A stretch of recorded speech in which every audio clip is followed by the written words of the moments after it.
மதுரையில் டிரான்ஸ்போர்ட் உரிமையாளரிடம் லஞ்சம் வாங்கிய ஜிஎஸ்டி அதிகாரிகள் மூவரை சிபிஐ அதிகாரிகள் கைது செய்து சிறையில் அடைத்தனர். மதுரை மாவட்டம் அப்பன் திருப்பதி பகுதியைச் சேர்ந்தவர் கார்த்திக். இவர் டிரான்ஸ்போர்ட் தொழில் செய்து வருகிறார். அவரது வீட்டுக்கு கடந்த 24ஆம் தேதி மதுரை மத்திய ஜிஎஸ்டி அலுவலகத்தில் இருந்து சூப்பிரண்டுகள் ராணா சிங், அசோக், பெண் அதிகாரி மற்றும் உதவியாளர், ஓட்டுநர் என 5 பேர் சென்றனர். ஜிஎஸ்டி வரி ஏய்ப்பு செய்துள்ளதாக கூறிய அவர்கள் 11ஆம் தேதி ஜிஎஸ்டி அலுவலகத்துக்கு விசாரணைக்கு வரும்படி கூறி சென்றனர். இதனையடுத்து கார்த்திக் தனது ஆடிட்டருடன் மதுரையில் உள்ள ஜிஎஸ்டி அலுவலகத்திற்கு சென்றபோது கார்த்திக்கை நேரில் சந்தித்த துணை ஆணையர் சரவணகுமார், நீங்கள் அதிக அளவிற்கு வரி ஏய்ப்பு செய்து உள்ளீர்கள், 1.5 கோடி ரூபாய் வரி ஏய்ப்பு செய்து வீடு வாங்கி உள்ளதாக சென்னை அலுவலகத்திற்கு உங்கள் மீது புகார் வந்துள்ளது. இதனை சரி செய்ய 20 லட்சம் ரூபாய் ஆகும் என கூறியுள்ளார். இதனையடுத்து தனது ஆடிட்டருடன் வீட்டிற்கு திரும்பிய கார்த்திக்கை மீண்டும் 25ஆம் தேதி மதுரை ஜிஎஸ்டி அலுவலகத்திற்கு வருமாறு கூறியிருக்கின்றனர். அதன்படி சென்றபோது கார்த்திக் மற்றும் அவரது ஆடிட்டரை நீண்ட நேரமாக காத்திருக்க வைத்துள்ளனர்.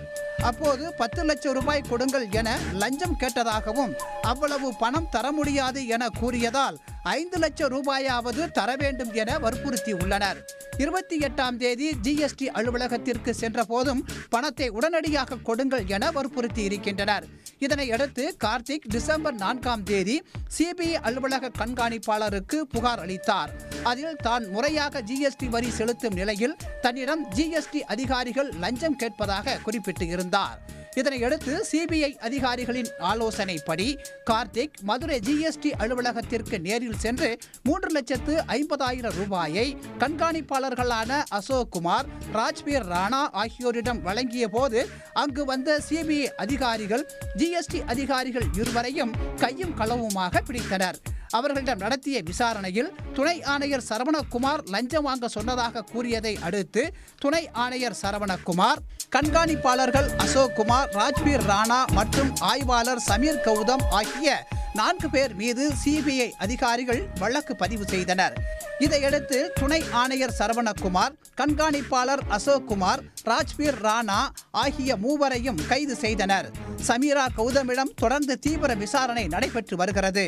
பின்னர் கைது செய்யப்பட்ட ஜிஎஸ்டி அதிகாரிகள் மூவரையும் மதுரையில் உள்ள சிபிஐ அலுவலகத்திற்கு அழைத்து சென்று விசாரித்தனர். அதனைத் தொடர்ந்து அவர்கள் சிபிஐ நீதிமன்றத்தில் ஆஜர்படுத்தப்பட்டனர். மூவரையும் டிசம்பர் 31ஆம் தேதி வரை நீதிமன்ற காவலில் வைக்க நீதிபதி சண்முகவேல் உத்தரவிட்டார். இதையடுத்து அவர்கள் மதுரை மத்திய சிறையில் அடைக்கப்பட்டனர். இதனிடையே மதுரை ஜிஎஸ்டி துணை ஆணையர் சரவணகுமாரின் வீடு அமைந்துள்ள தஞ்சாவூர் மாவட்டம் திருவிடைமருதூரில் சிபிஐ டிஎஸ்பி தலைமையிலான 5 அதிகாரிகள் சோதனை நடத்தி முக்கிய ஆவணங்களை கைப்பற்றி இருப்பது குறிப்பிடத்தக்கது.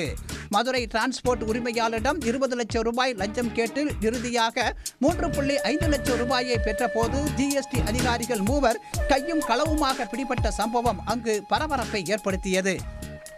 உடனுக்குடன் செய்திகளை தெரிந்து கொள்ள சன் நியூஸ் பெல் ஐகானை கிளிக் பண்ணுங்க.